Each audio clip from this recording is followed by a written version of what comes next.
স্যারের নামে সাধারণ মানুষকে হয়রানির প্রতিবাদে কংগ্রেসের প্রতিবাদ সভা হয় মহেশতলা বজবজ ট্রাঙ্ক রোডের ডাকঘর মোড়ে।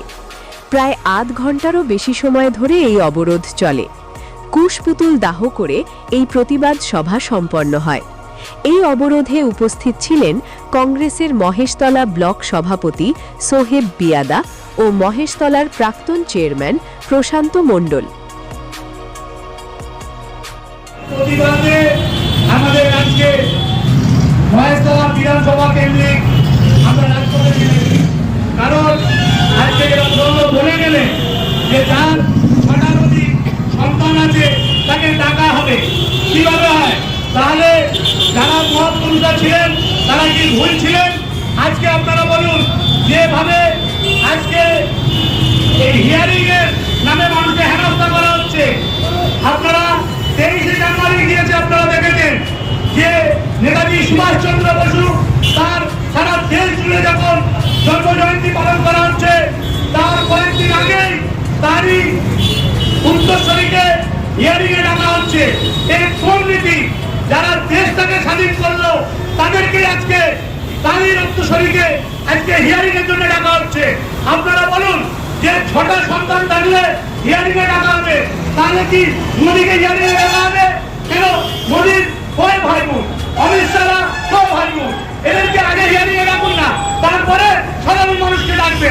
এই সাধারণ মানুষকে যেভাবে আজ হেনস্থা করা হচ্ছে এরই প্রতিবাদে কংগ্রেস আজকে রাজপথে। আপনারা জানেন যে সঠিক নথিপত্র দেওয়ার পরেও আমি যে বুথ থেকে বিলং করি সেই বুথে 850 ভোটার, 450কে হিয়ারিং এর জন্য ডাকা হয়েছে। সবটি ভুল কাগজ, ভুল হতেই পারে না, কারণ মানুষের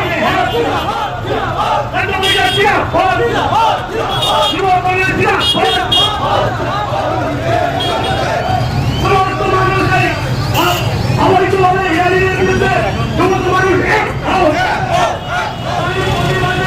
আজ জাতীয় কংগ্রেস রাজপথে নেমেছে। আজ আজকে কংগ্রেস কর্মীরা করতে উঠেছে, তাই সমস্ত মানুষ এর প্রতিবাদে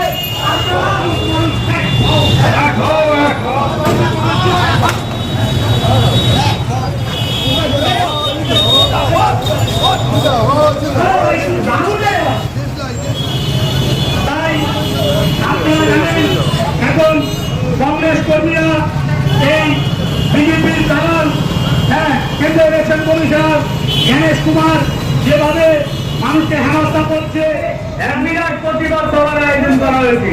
উক্ত প্রতিবাদ সভায় উপস্থিত আছেন জাতীয় কংগ্রেস বিভিন্ন নেতৃত্ব, এলাকার সাধারণ কর্মী এবং সাধারণ মানুষ। সবার কাছে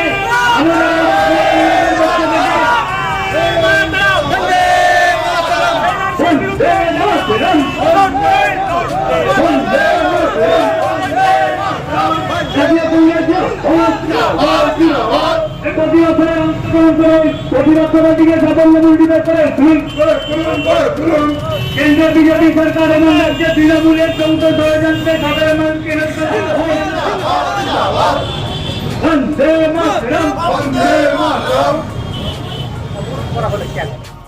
কারণ আপনারা জানেন যে বাংলায় যে এসআইআর চালু হয়েছে, আমরা এসআইআর এর পক্ষে, কিন্তু এসআইআরটা সঠিক হোক।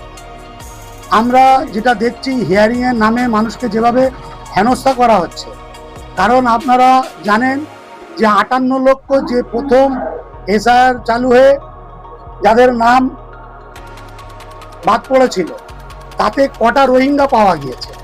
কংগ্রেসের দাবি এই জায়গায় কটা রোহিঙ্গা পাওয়া গিয়েছে, একটাও রোহিঙ্গা পাইনি, একটাও ঘুষপেটিয়ে পাইনি। তাতেই কি হয়েছে, বিজেপি অথবা বিজেপির পেটুয়া গণেশ কুমার ইলেকশন কমিশনারের মাথার ঠিক নেই। তারপরে দেখতে পেলাম 1,34,00,000 যেভাবে মানুষকে হেনস্থা করা হচ্ছে, হিয়ারিং এ ডাক হলো। কারণটা কি? কারণটা খোলসা করে মানুষকে বলুক।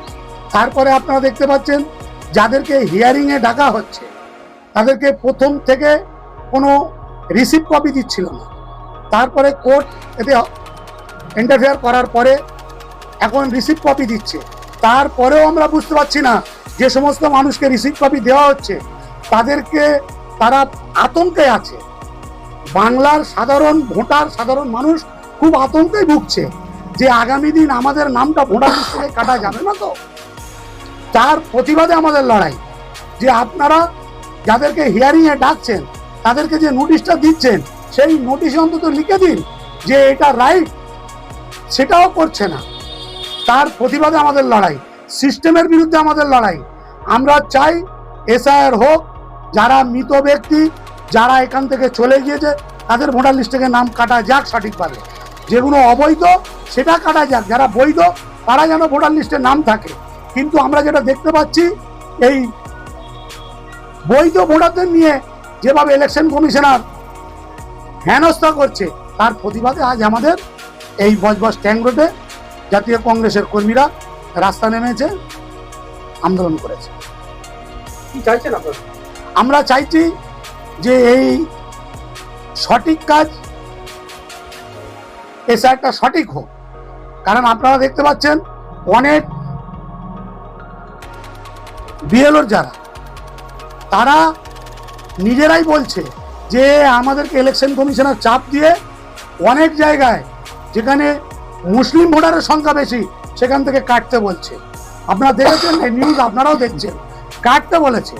তাহলে এই যে পক্ষপাতিত্ব, কেন বিজেপি এই পক্ষপাতিত্ব নিয়ে চলতে যাচ্ছে, তারই প্রতিবাদে আজ সারা ভারতবর্ষে যে দেশের জননেতা রাহুল গান্ধী যে লড়াই দিচ্ছে তার সৈনিক আমরা তাই বাংলায় লড়াইটা দিচ্ছি, আমাদের মহেশতলায় তাই নিয়ে আন্দোলন। কতক্ষণ আপনারা কত অবরোধ করেন? আধ ঘন্টা। কোন জায়গায়? ডাকঘর, বজবজ ট্যাঙ্ক রোড।